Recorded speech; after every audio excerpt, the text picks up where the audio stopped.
नमस्कार विद्यार्थी मित्रांनो, आपलं सर्वांचं संदीप पाटील ऑफिशियल जे एस ए चॅनलवरती स्वागत आहे मित्रांनो. MPSCने आत्ताच जर बघितलं आपण 23 डिसेंबरला म्हणजे 2-3 तासापूर्वीचा फक्त 1 तासापूर्वीची ही नोटिफिकेशन या ठिकाणी आलेली आहे. वयाधिक उमेदवारांना अर्ज सादर करण्यास संधी देण्याबाबत आपले जे वया संदर्भात जो प्रश्न प्रलंबित होता मित्रांनो, की या लोकांना म्हणजे जे एज बार झालेले आहेत, ज्यांचं वय हे पास झालेलं आहे, त्या विद्यार्थ्यांना फॉर्म भरण्यासाठी आयोग संधी देईल का? तर ही MPSCचं ऑफिशियल नोटिफिकेशन आहे, इथं आपण बघू शकतो.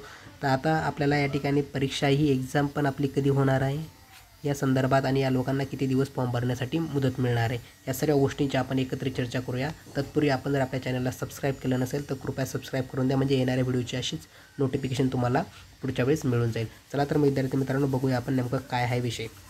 जर बघितलं आपण पहिला विषय काय, वयाधिक शुद्धीपत्रक या ठिकाणी आलेलं आहे. तर काय, वयाधिक उमेदवारांना अर्ज सादर करण्यास संधी देण्याबाबत, म्हणजे याचा अर्थ काय झालेला आहे की ज्या मुलं अपात्र ठरली होती एच बारमुळे, ज्यांचं वय पूर्ण झाल्यामुळे जे विद्यार्थी या ठिकाणी अपात्र ठरले होते त्या विद्यार्थ्यांना या ठिकाणी पुन्हा फॉर्म भरण्याची एक संधी आयोगाने निर्माण करून दिलेली आहे. हा एक विषय या ठिकाणी क्लिअर झाला. म्हणजे ज्यांना वयाबाबत जे भ्रम होता, म्हणजे ग्रुप बी आणि ग्रुप सी वयामुळे ज्यांचं वय 12 झालं होतं, ज्यांचं 38 क्रायटेरिया ओपनला ज्यांचे 39 झालं होतं, त्या लोकांना त्या ठिकाणी अपात्र करण्यात आलं होतं. अशा लोकांना पुन्हा एकदा फॉर्म भरण्याची संधी आयोगाने या ठिकाणी दिलेली आहे. म्हणजेच त्यांना नशिबानं एक साथ दिलेली आहे असं आपण समजू शकतो. चला तर पुन्हा एक गोष्ट बघूया आपण अजून. त्याच्याखाली काही गट ब सेवा संयुक्त पूर्व परीक्षा 2024 शासन निर्णय सामान्य प्रशासन विभाग यांच्याकडून हा जारी करण्यात आलेला आहे. जर बघितलं मित्रांनो, 2 नंबरचा पॉईंट, प्रस्तुत शासन निर्णयाच्या अनुषंगाने आयोगाकडून प्रसिद्ध करण्यात आलेल्या खालील संवर्गाच्या जाहिरातीस अनुसरून विहित कमाल वयोमर्यादेत 1 वर्षाची शिथिलता देण्यात येत असून पात्र उमेदवारांना अर्ज सादर करण्याची संधी उपलब्ध करून देण्यात येत आहे.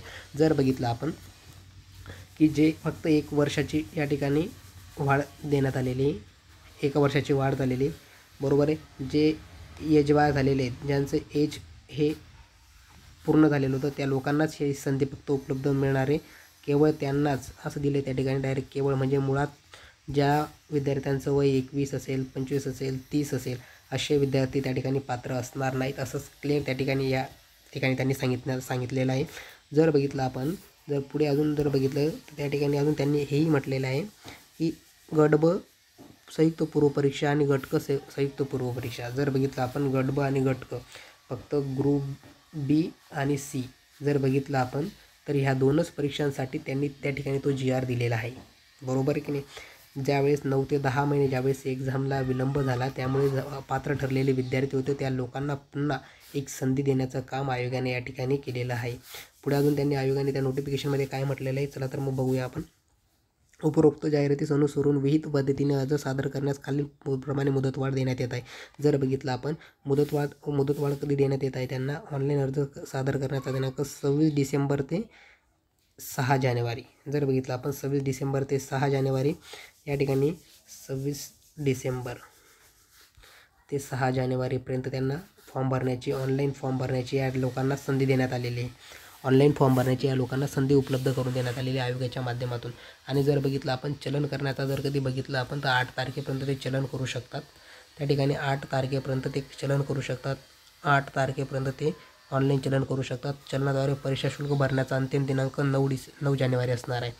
जर बघितलं आपण मित्रांनो अजून त्याच्या पुढे जाऊन, संयुक्त पूर्व परीक्षा 2024 करिता नव्याने अर्ज सादर करणाऱ्या उमेदवारांना फक्त अमरावती, छत्रपती संभाजीनगर, नागपूर, नाशिक, नवी मुंबई, पुणे या जिल्हा केंद्रावरील परीक्षा उपकेंद्रावर प्रवेश देण्यात येईल. जर बघितलं या ठिकाणी तर आयोगाने पण पुन्हा त्या ठिकाणी सांगितलं, जर जे नव्याने फॉर्म भरणार आहे, जे नवीन विद्यार्थी आता फॉर्म भरतील नव्याने, बरोबर, त्यांना फक्त नागपूर, नाशिक, पुणे, मुंबई, अमरावती आणि एक म्हणजे संभाजीनगर, एवढ्या जागेवर तुम्हाला फॉर्म भरता येईल. का एवढ्या जागेवर फॉर्म भरता येईल? कारण जर बघितलं आपण, एक्झाम सेंटर्स या मोठमोठ्या मेट्रो सिटी असल्यामुळे या ठिकाणी जास्त अवेलेबल असतील आणि त्या ठिकाणी जास्तीत जास्त संख्येने त्या ठिकाणी विद्यार्थी बसू शकता येतील, ॲडजस्टमेंट करता येईल. त्यासाठी यांना फक्त एवढ्या 6 ठिकाणी त्यांना फॉर्म भरता येऊ शकतो असं आयोगाने स्पष्ट सांगितलेलं आहे.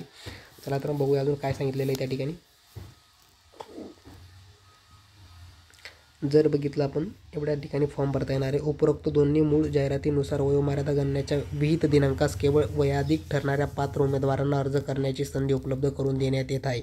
तसेच पात्र उमेदवारांना अर्ज सादर करण्यासाठी उपलब्ध करून द्यावा लागणारा कालावधी नजीकच्या काळामध्ये परीक्षा आयोजित करणाऱ्या विविध संस्थांकडून आयोजित इतर परीक्षांच्या कार्यक्रम इत्यादी बाबी लक्षात घेऊन दोन्ही पूर्व परीक्षेचा सुधारित दिनांक त्या ठिकाणी देण्यात आलेला आहे. जर बघितलं मित्रांनो आपण जर बघितलं आपण या ठिकाणी की दोन्ही परीक्षा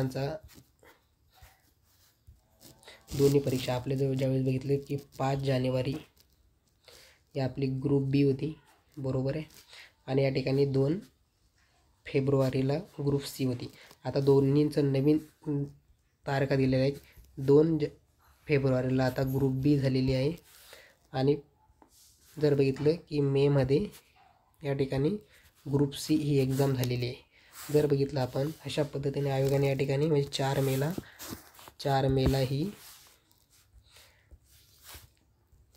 या ठिकाणी ग्रुप सी झालेली आहे. अशा पद्धतीने जर बघितले आयोगाने पुन्हा एकदा आपल्याला एक संधी म्हणजे जे विद्यार्थी अपात्र ठरले होते त्या सर्वांना संधी उपलब्ध करून दिलेली. अशाच पद्धतीने आपण सर्व मिळून सरकारच्या वतीने सरकारचे आभार व्यक्त करूया की सरकारने लवकरात लवकर दखल घेतली व जे विद्यार्थी यामध्ये यशस्वी होतील त्या सर्व विद्यार्थ्यांनाच खूप एक शेवटच्या हातातला गेलेली संधी पुन्हा मिळवून देण्याबद्दल सरकारला त्या वतीने आपण धन्यवाद बोलूया. आणि आयोगाने अशीच सकारात्मक भूमिका ही विद्यार्थ्यांप्रती दाखवावी. आणि या ठिकाणी आपण विद्यार्थी मित्रांनो व्हिडिओ आवडला असेल तर आपल्या चॅनलला कृपया सबस्क्राईब करायला विसरू नका. यात नवीन आपलं यूट्यूब चॅनल मित्रांनो एक सबस्क्राईब करून द्या. म्हणजे सबस्क्राईब करण्याचे काही पैसे आपल्याला लागत नाही, तर कृपया एक सबस्क्राईब करून द्या म्हणजे येणाऱ्या व्हिडिओची नोटिफिकेशन तुम्हाला मिळून जाईल आणि मला असेच व्हिडिओ बनवण्याची एक प्रेरणासुद्धा तुमच्याकडून मिळेल. Thank you very much.